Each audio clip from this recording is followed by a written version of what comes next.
न काङ्क्षे विजयं कृष्ण न राज्यं सुखानि च किं नो राज्येन गोविन्द किं भोगै जीवितेन वा।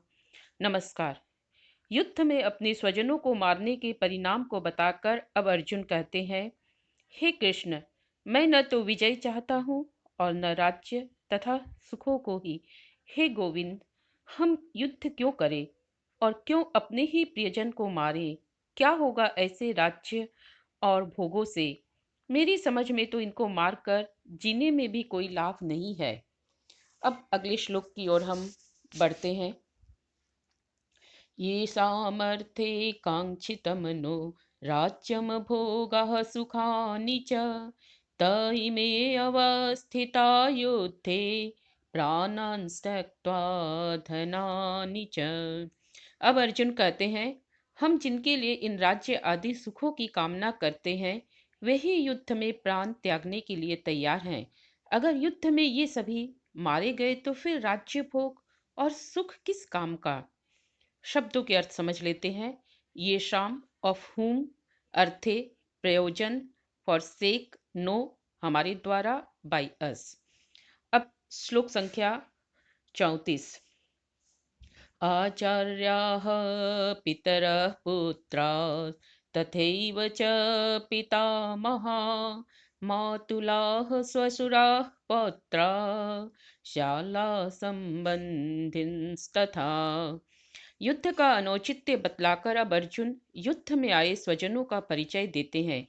अर्जुन कहते हैं, इस युद्ध में मेरे आचार्य, पुत्र, पितामह, मामा, ससुर, साले आदि सभी हैं। अतः इनमें किनके साथ मैं युद्ध करूं? सेना में उपस्थित शूर वीरों के साथ अपना संबंध बतलाकर अब अर्जुन इन्हें मारने की अपनी अनिच्छा प्रकट करते हैं। श्लोक संख्या 35।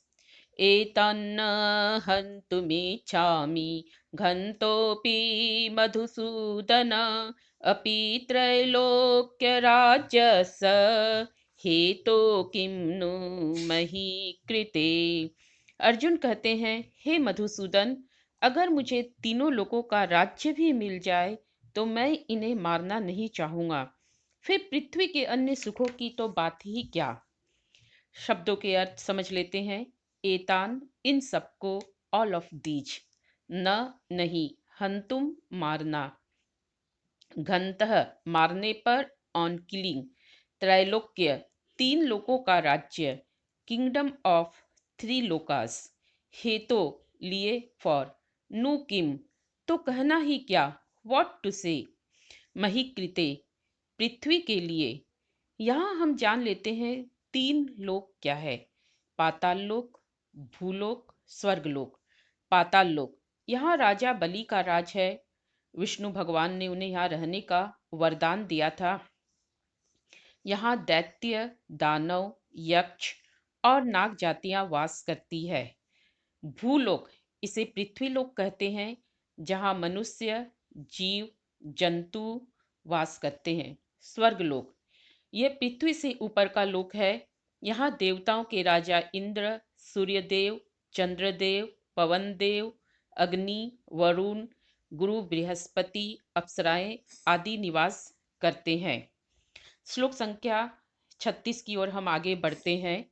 निहत्य धार्तराष्ट्रान्नः का प्रीतिः स्यात् जनार्दन पापमेवाश्रयेतस्मान् हत्वैतानाततायिनः। हे जनार्दन, इन धृतराष्ट्र के पुत्रों का मार कर भी हमें क्या प्रसन्नता मिलेगी? इन आतताइयों को मारकर हमें पाप ही लगेगा। शब्दों के अर्थ। निहत्य मारकर, ऑन किलिंग, नह हमें, प्रीति ही स्यात् हमें क्या प्रसन्नता होगी, वॉट हैप्पीनेस विल बी, हत्वा मारकर, अस्मान हमें, आश्रयित लगेगा, मस्ट कम अपॉन। आतताइयों, आतताइयों का शब्दार्थ करना बहुत मुश्किल है, क्योंकि संस्कृत भाषा की यही सुंदरता है कि प्रत्येक शब्द का अपना विशेष अर्थ होता है। तो इसे इसके शब्द के अर्थ बताना बहुत मुश्किल है, फिर भी इंग्लिश में इसका अर्थ होता है फेलोन्स।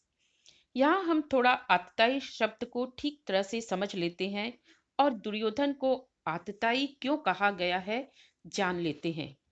हमारे स्मृति ग्रंथों में आतताई के 6 लक्षण बताए गए हैं।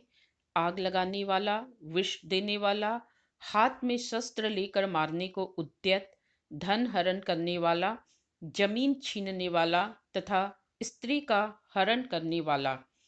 दुर्योधन आदि धृतराष्ट्र पुत्रों को आतताई कहा गया है क्योंकि उनमें आतताई के सभी लक्षण पाए जाते हैं। लक्षा भवन में आग लगाकर उन्होंने पांडवों को जलाने की चेष्टा की। भीमसेन के भोजन में विष मिला दिया था। जुए में छल करके पांडवों का समस्त धन और संपूर्ण राज्य हर लिया था। अन्यायपूर्वक द्रौपदी को सभा में लाकर उसकी अस्मिता पर हाथ डाला था। फिर भी उन आतताइयों पर अर्जुन की इतनी करुणा क्यों?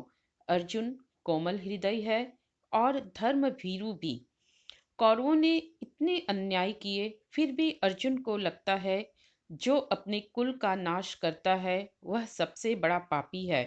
अतः अर्जुन कुल के इस संहार को किसी भी प्रकार उचित नहीं समझता है। आज की कक्षा को हम यहीं विराम देते हैं। अगली कक्षा में हम आगे के श्लोकों को पढ़ेंगे और उनके अर्थों को समझेंगे। तब तक के लिए stay home, stay safe, keep watching Shri Geeta tutorial. धन्यवाद।